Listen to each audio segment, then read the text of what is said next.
歡迎大家又嚟到我哋嘅草藝學堂。今次呢，我哋就係織螳螂。咁你上嗰兩節呢，就講咗點樣織草蜢同埋織蜻蜓嘅。大家有興趣可以翻去上嗰兩個頻道睇啦。咁織草蜢、織螳螂呢都係一樣啫，都係用呢啲咁嘅葵樹葉。咁呢，你留意下街啦，間唔中會掟出嚟嘅啦。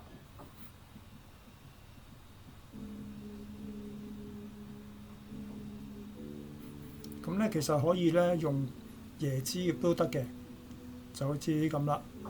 咁你亦都可以喺淘寶喺網上邊咧去訂嘅。咁咧甚至可以用畫紙去摺都得，有機會教大家啦嚇。咁咧大家留意下咯喎。咁咧我哋織螳螂咧亦都係啦，先撕一片嘅葉出嚟。然之後咧，慢慢沿住個骨咧去撕成兩片，千祈唔好撕爛嗰塊葉同埋嗰個框啊！咁咧中間個框咧都好有用啊！咁咧其實咧織螳螂咧初步咧就好似織草蜢一樣嘅，一路撕到落嗰個尖尖尾巴度。不過咧唔好撕晒，留翻一部分咧做螳螂嘅尾嘅。嗰邊都係啦，一路撕落嚟啦。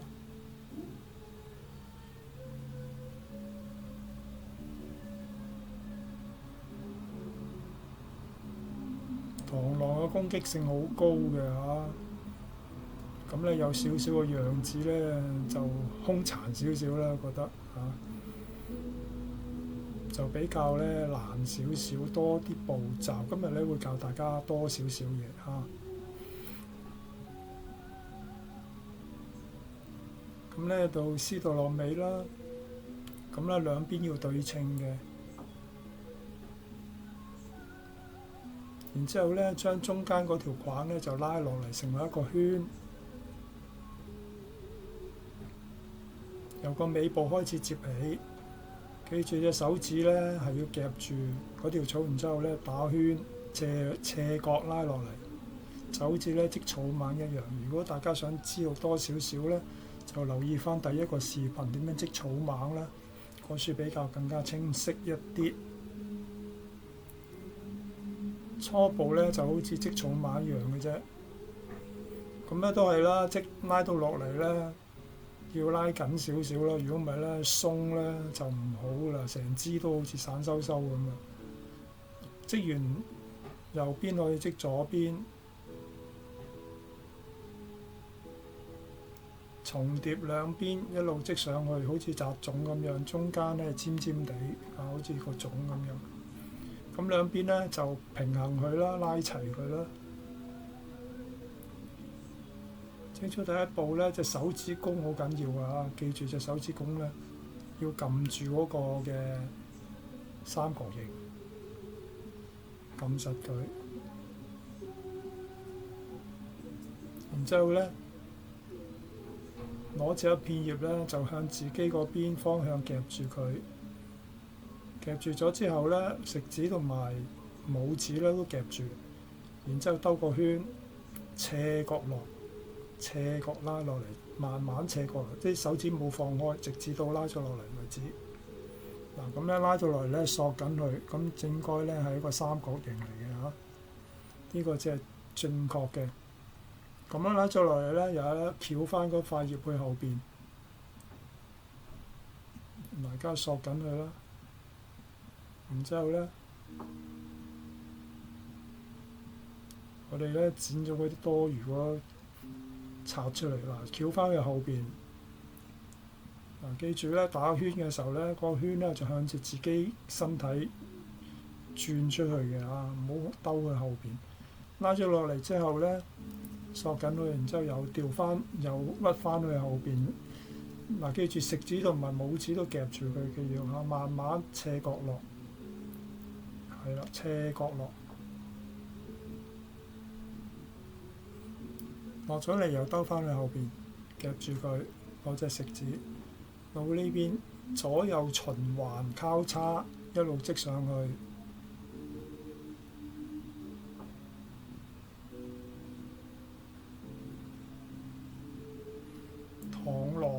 需要多啲草嘅，所以咧你嗰兩片葉咧一路撕落嚟咧，最好撕到佢尾部。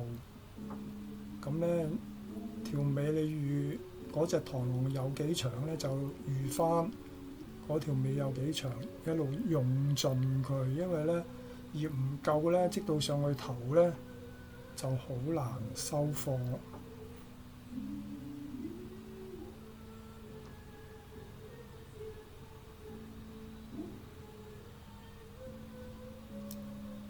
一路咁樣織上去啦。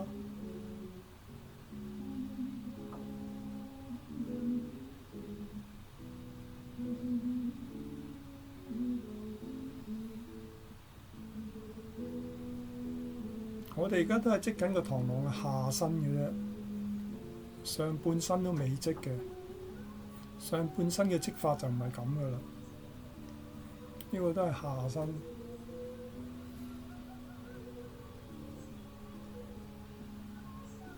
記住下身同上身咧都要好順滑嘅拉上去啦，唔好好似真係好似割斷咗兩橛咁啦。一路拉上去要順滑嘅。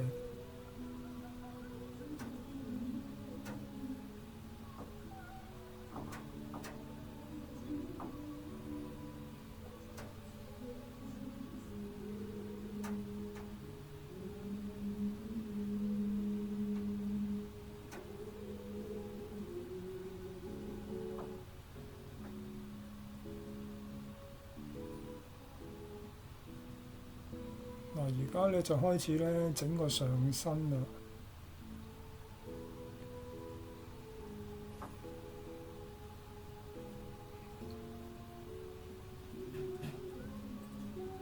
而家都係織埋呢兩片先。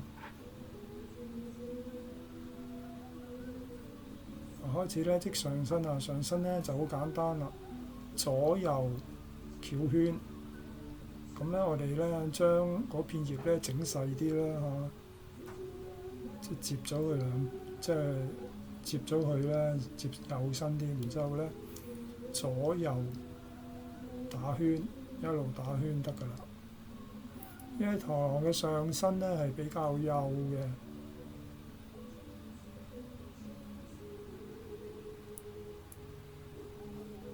上身咧織到咁上下咧。你就要咧整隻腳上去㗎啦。你要知道個比例咧，最好整幅相出嚟睇下啦，即係喺上網，然之後咧下載嗰幅相喺你手機度，然之後睇住對住嗰幅相嘅比例去織咧，就會更加似啲。我都係咁做嘅啫，一路打圈。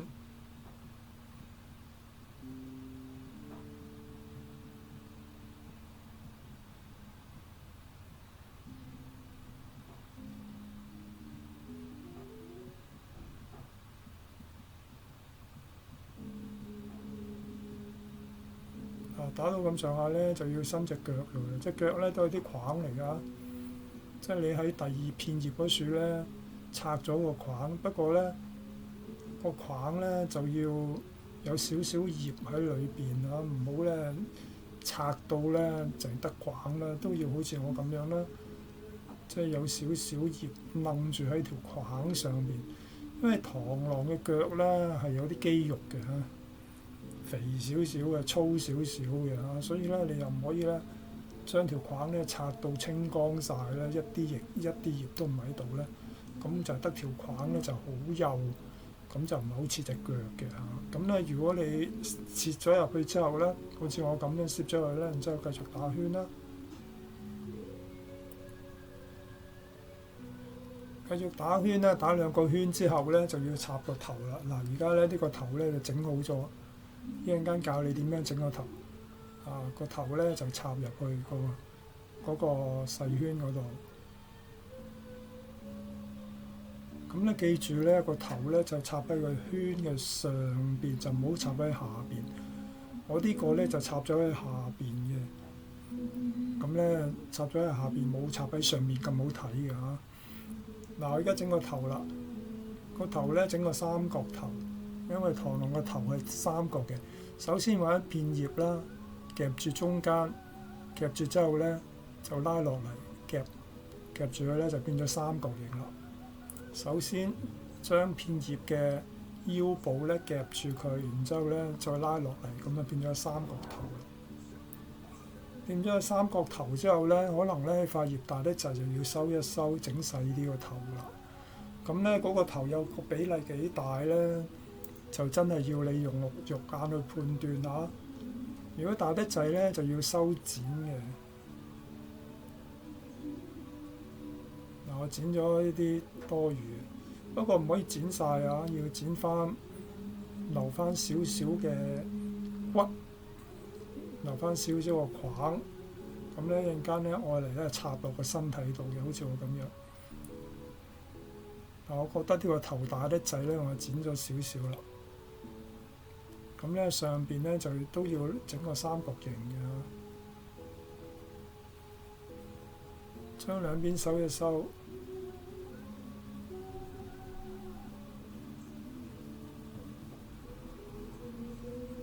千祈就冇剪斷嗰條框喎，中間嗰條框好有用喎，冇咗條框咧就插唔到入個身度噶啦嚇。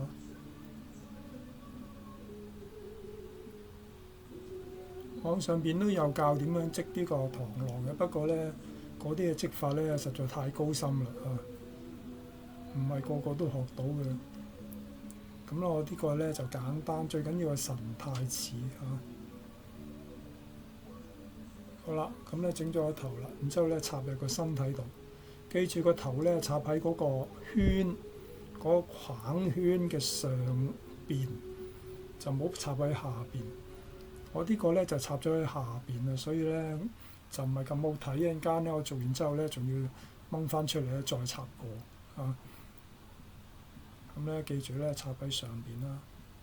嗱，插咗之後咧就打幾個圈啦，翹實佢啦。翹實個頭，你直情咧可以咧綁住都得嘅，即係你啲葉舊嘅話可以綁住個頭嘅。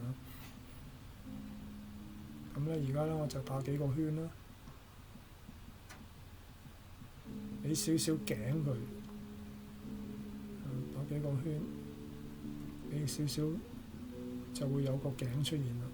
個圈咧最好左右交叉去打圈，咁啊比較穩陣啲。打咗之後咧，就攝入嗰個嘅框圈入邊。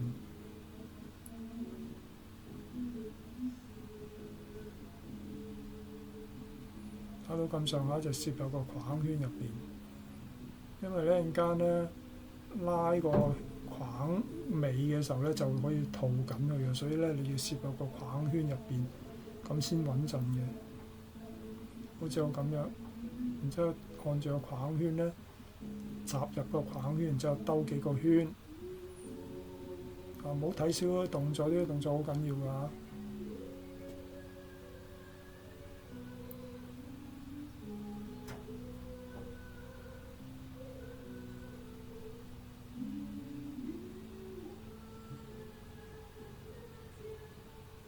嗰邊亦都係啦。嗰邊都係要兜入個框圈入邊，然之後打幾個圈啦。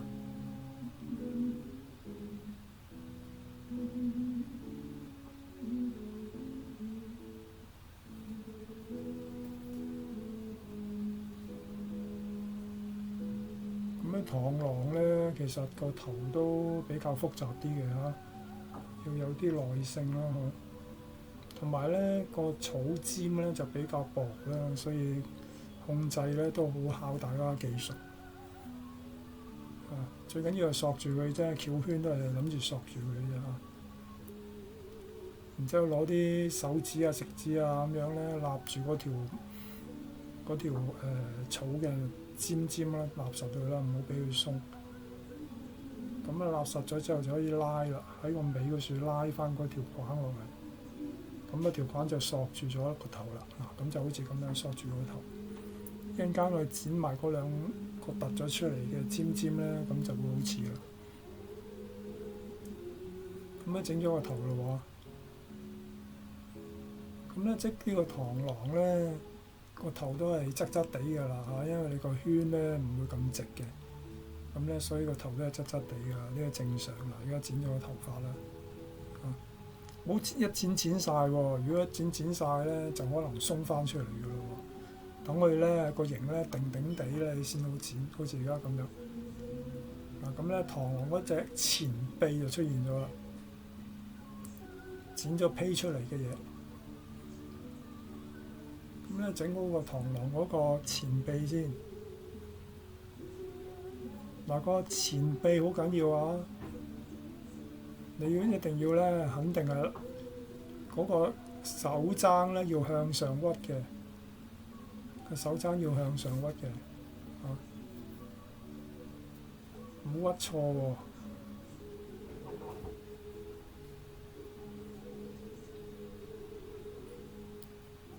個手踭大概掂到個下腹，掂到下身。個手臂咧就同個頭差唔多高。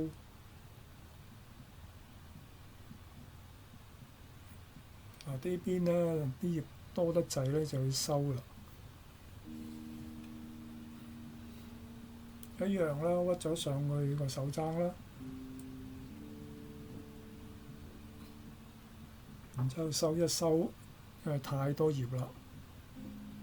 咁你收一收啦，剪到靚仔為止啦，照住幅相去剪啦嚇。咁有手瓜啦嚇。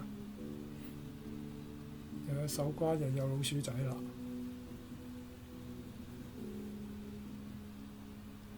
多咗出嚟嘅剪咗佢啦。螳螂嗰個嘅手掌咧係幼身嘅嚇，同埋咧好有力嘅，我嚟啄人嘅。兩邊都係要收啦。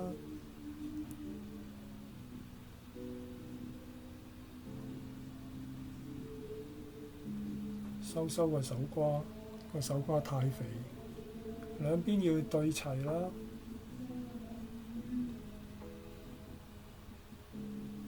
螳螂個指尖咧就比較尖嘅嚇，好似針咁樣嘅啊。咁就收咗隻螳螂嘅前臂。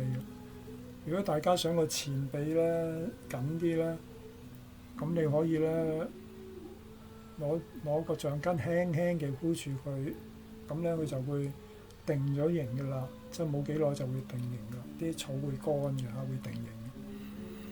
好啦，咁咧而家整咩咧？而家整中間嗰對腳。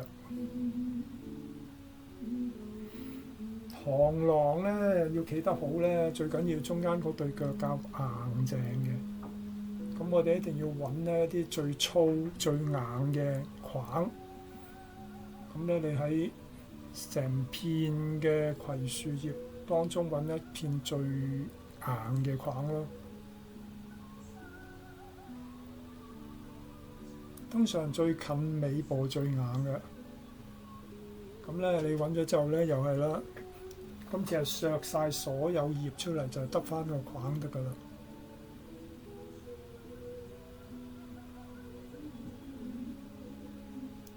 我哋一啲葉都唔要嘅，我哋就要個框嘅啫。咁你就要留返啦，隻腳有幾大，有幾長。咁你要因返個位，所以咧一定要攞個相片咧去量度下。不過一開始咧就唔好剪晒成，即係一開始要留返成條插咗入去個心入邊咧，你先剪爛佢啊。咁咧你就有多餘嘅可以留低，就唔會一剪晒，剪咗個長度咧。我點知咧個長度唔啱嘅，咁你就又要揾過另外一個啦嚇。嗱，而家整個腳踭膝頭哥。然之後再整個腳掌，你預下究竟有幾長啦嚇？接嘅方向好緊要㗎嚇，千祈唔好接錯，如果唔係咧隻螳螂係企唔穩㗎啦。記住咧，個膝頭哥係向前嘅嚇，個膝頭哥要向前嘅，所以你屈嘅時候咧，個膝頭哥咧就一定要向前嘅。個髀較嗰個髀大髀個較位咧都係向前嘅，即係好似而家咁樣。個膝頭哥亦都係向前嘅，咁就會穩陣啲。如果你偏咗咧，隻螳螂企唔穩噶啦。兩邊要對齊啦，唔好大小腳，唔好長短腳啦。剪咗多，而家先剪多餘嘅嚇。OK，咁啊剪咗前腳，剪咗中間嗰隻腳啦，應該話。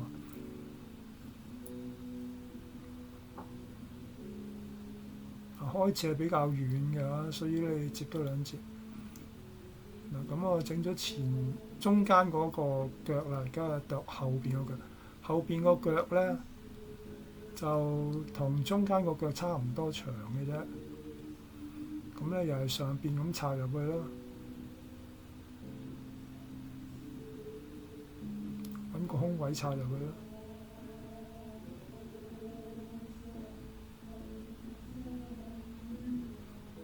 又係啦，唔好咁快剪去個大小啦嚇，留翻長啲，然之後插入去啦。插到落去，你發覺差唔多長啦，咁你先好剪斷佢嚇。如果唔係咧，唔好咁早去剪。好啦，咁咧你就要向上咬一咬佢啦，個大髀較位就要向上咬一咬佢，係啦。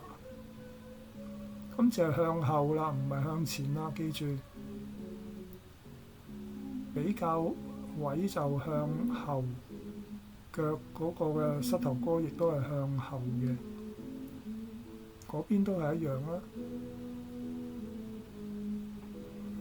兩邊要相同啦。記住個膝頭哥係向後啊。好啦。咁就成隻螳螂嗰個嘅基本嘅動作已經完成啦。咁就係剪咗條尾啦。記住嗰個比例係點樣啦嚇。螳螂嗰個腹部咧都係比較闊少少。好啦。成隻螳螂個形態出咗嚟啦，跟住咧就要整翼啦。螳螂唔飛嘅時候咧，對翼咧同個身體差唔多窄同埋長嘅啫。飛起上嚟咧，隻翼就變咗咧係肥大啲嘅，個根部肥大啲嘅。咁而家咧，我而家整隻翼咧就係同個身體差唔多窄嘅啫，即係仲未飛起個情況啦，預備飛嘅情況啦。咁你剪對翼咧都要小心啊！唔好剪晒啲骨啊，唔好剪晒啲框啊。對翼咧應該有框喺度，咁咧先至會硬，先會挺。而家收一收個頭啦，而家先 OK。咁你成隻螳螂就基本就出咗嚟㗎咯噃，但係係咪完咗咧？未係完咗嘅，你要個螳螂而家留得耐啲咧，咁你要保鮮嘅喎，因為好快就乾㗎啦，2-3日就乾㗎啦。你即係接咗出嚟咧，影幅相嘅啫。咁你可以點樣去留得耐啲咧？就係好似我咁樣上光油。咁啲光油咧就可以喺五金鋪買嘅，就好似人哋批盪嗰個牆壁嘅時候咧，一定要用到嘅光油。咁咧就喺中間插隻螳螂喺度，然之後油佢啦。咁唔使油落隻手度啦。嗱，呢啲就係光油嚟嘅。咁咧光油係要用松節水開嘅，開稀咗佢先得嘅。咁咧你就會掃落去啦。你想知道咩光油，睇翻第一集啦。蜻蜓嗰集咧就有講過光油嘅嚇。咁咧大家都可以睇。開稀咗光油咧，攞支毛筆去掃落去就得㗎啦，買支毛筆啦嚇。咁咧一點一滴掃落去啦。咁咧最緊要啲鉸位啊，啲手鉸啊、腳鉸位啊、啲葉啊、嗰啲尾嗰個尾啦、嗰個翼啊，咁啊呢啲位咧落多啲，咁因為佢乾咗之後咧，佢就會挺身少少，唔會塌咗落去。又或者咧，你可以咧，好似我咁啦，篤支牙籤落個發泡膠嗰度，咁樣咧就可以插住隻螳螂咯。咁佢就唔會塌落去啦。不過如果你油光油得好咧，佢鎖緊咗之後咧，光油鎖緊咗之後咧就會好靚嘅。不過咧，我而家咧就示範咧整隻可以飛翔嘅翼啊。咁咧可以飛翔嘅翼，你發覺咧，佢嗰個嘅翼咧，中間嗰處係肥大啲嘅，即係嗰個前後半部啊，個根部咧，翼嘅根部啊，後半部咧係比較肥大啲，寬闊少少。咁你照翻個形啦。剪咗佢出嚟啦，兩片葉都係咁樣啦，所以咧你要搭埋一齊剪啦，咁樣就唔會咧大細翼啦。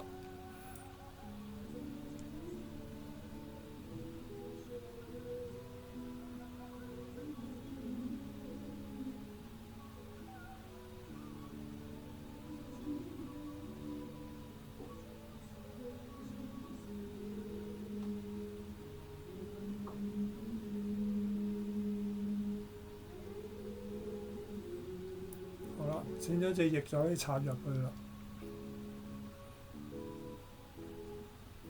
留意咧隻翼咧出邊嗰條骨啊，嗰個框咧就向出㗎。嗰邊亦都係啦，換咗佢啦。因為時間關係啦，我兩邊都冇理佢，就咁插咗佢。咁咧呢個就係螳螂嗰隻翼，差唔多起飛嘅時候，就咁上下啦。換一隻翼咧就比較生猛少少。如果大家想再睇翻前面嗰啲嘅咧，咁你可以去我哋嘅頻道再睇翻前嗰啲啦。如果我哋有新研發嘅咧，我哋都會繼續搬上網嘅，請大家留意啦。